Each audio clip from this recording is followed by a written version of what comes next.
I keep thinking you'll come back to me.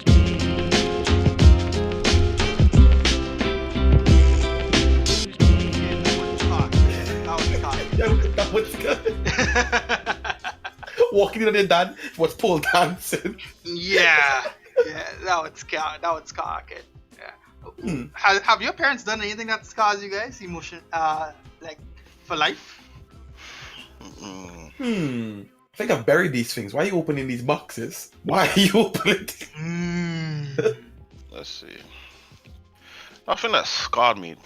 I'm because I got good parents. Nothing that scarred me like for life. But you know, my parents are traditional. You get the beatings. You behave better next time. But I'm not saying that's something that scarred me. That's just a lesson taught.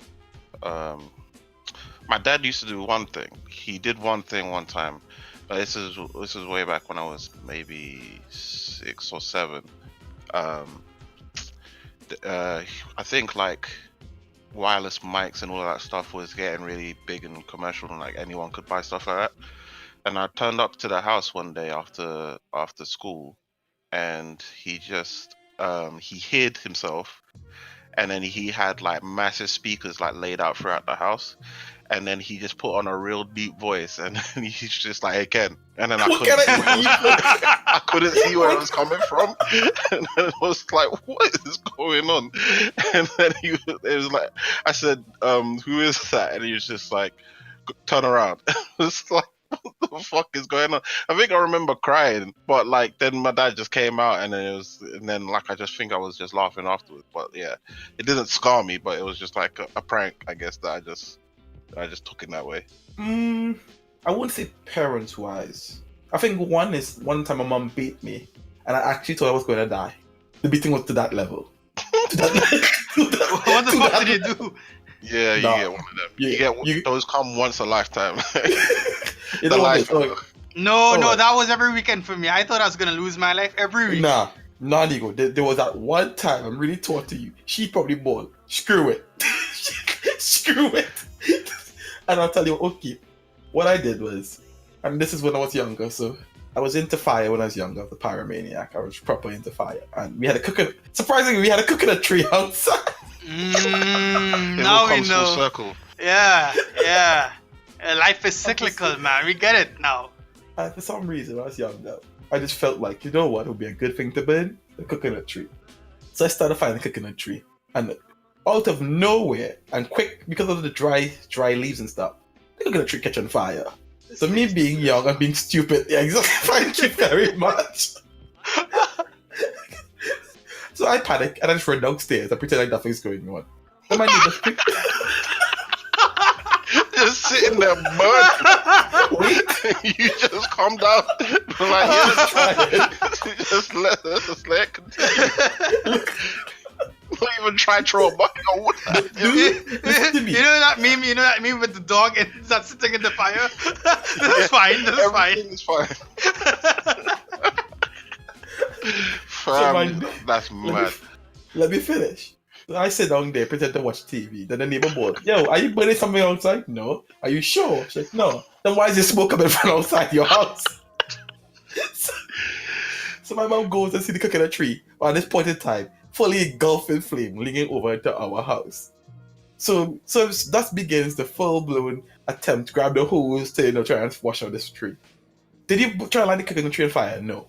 So the coconut tree just gets on fire? Yeah. So you're telling me the coconut tree just combust into flames? Apparently that's what I'm trying to say. I was trying to sell that. And as you can guess, that didn't sell. And the beating that ensued after that, for that moment, because she's like, you're gonna burn down the house. You were prepared to burn down our house. And I think at that moment in time, she was prepared to let me go. Send me to my maker, I reckon. That was the beating. It's gotta be, at that moment, I stopped playing with fire. That's when I really stopped playing with fire. Dog, if I was your parent, I'd still be beating you all now. All now, you were still getting licks, dog. What the fuck? Yeah, anniversary beats. That's what yeah. Someone even brings it up in conversation, like your mom, like I would hear this podcast from you as a child, and me being a parent, I would hear this episode of the podcast and be like, oh right, you did that, come take some more licks. But yeah, that was the beating. That one changed the game. That one really made me stop playing with fire. That beating altogether was just like, wow. The other one time I actually got scared, my brother one time just left me. We were walking to school because I didn't know the way. First day of school, young, 5 or 6. And he just like, wait right here, and he just walk. And I saw him walk.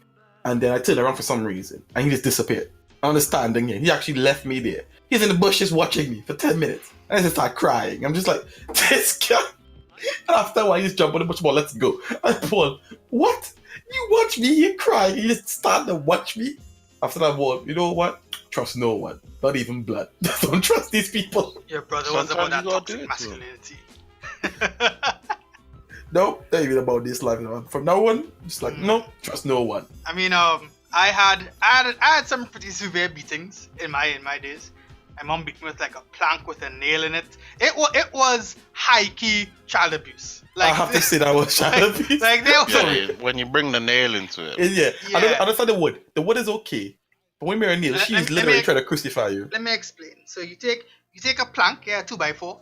And I don't know if you guys remember, back in the day, you used to put a plank to put the mattress on the bed, yeah? Yeah. So you take one of those, she breaks it in half because she was angry, so breaks it in half, no problem. She's like, my mom is like what, 5'4", 5'5", maybe 5'6", I guess, somewhere around there. So she's short, yeah, short and skinny. Breaks the fucking thing in half, then puts it on the floor, hammers a nail into it. So you know when you put a nail into wood, it's gonna go into the wood and then it's gonna go past the wood into whatever else is there. Yeah, Right? yeah. Right. So just the tip of the nail was sticking out, like just like the slightest tip, you know. So I wouldn't get impaled. How merciful, how very merciful. And she did that. All right. But I think the moment that scarred me for life, like right now, I cannot be in the kitchen with my mother when she has a Chinese chopper and she has the butcher's knife. Can't do it. Some years ago when I was in high school, I forged my mother's signature on my homework book. We had a book that we used to have to. Let me just stop you there. You're looking for a beating of a lifetime, Brother, it was a lot worse than a beating. I didn't collect one lash, not a single lash, but I tell you it was worse than a beating. But yeah, I'm gonna get there. Forged my mother's signature. Months go by, right? Like it was a letter from my teacher, from my English teacher, because I wasn't doing the homework. Go figure. Months go by, nothing happens. Just for whatever reason, my mom is like, Nkosi, let me see your homework book. She never asked to see my homework book ever. Like, never ever. I'm like, okay, here you go. You know? Completely forgetting that I have signed her signature in there multiple times because there's been like mad letters. Oh man. Because I did not do my homework ever. I feel sorry for your younger self. Man. Yeah. So there were more letters in there to my mother or to my parents than there were homework assignments, let's just say. So she gets it and she's like, Nkosi, I don't remember signing these notes. I'm like, yeah, mom, you signed those. You know, there's a signature right there. Now I'm fucking good at it. Yeah, I was fucking stellar at forging a signature. I haven't forged a signature since this happened, but yeah, fucking stellar. And this is like maybe 6:30 in the morning, maybe 6 o'clock. You know, the roosters are still crowing, whatever. Fam, Nkosi, I don't remember signing these notes. Yeah, mom, you signed them. When did I sign them? Look, it's got the date on it. That's when you signed it. Nkosi, I don't remember ever signing these notes. Okay, so she's like, Nkosi, come. And she grabs me by the hand. she puts the book on the table in front of me and she goes into the kitchen. Right? I don't know what she's going for. I'm like, in my mind, I'm like, it's cool. Like, you know, she signs it. You know, in my naivety, I'm like, yeah, this is cool. This is cash. No problem. Casual. Right? No.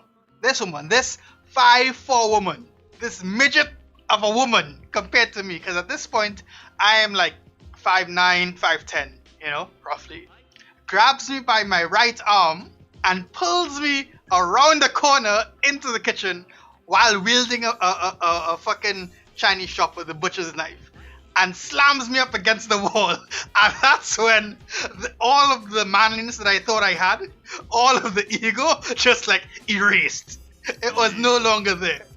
Absolutely no longer there. And I was crying, Mom, I'm sorry, you know, I know what I'm doing, I'll never do it again. And she's like, I remember her words, very clearly.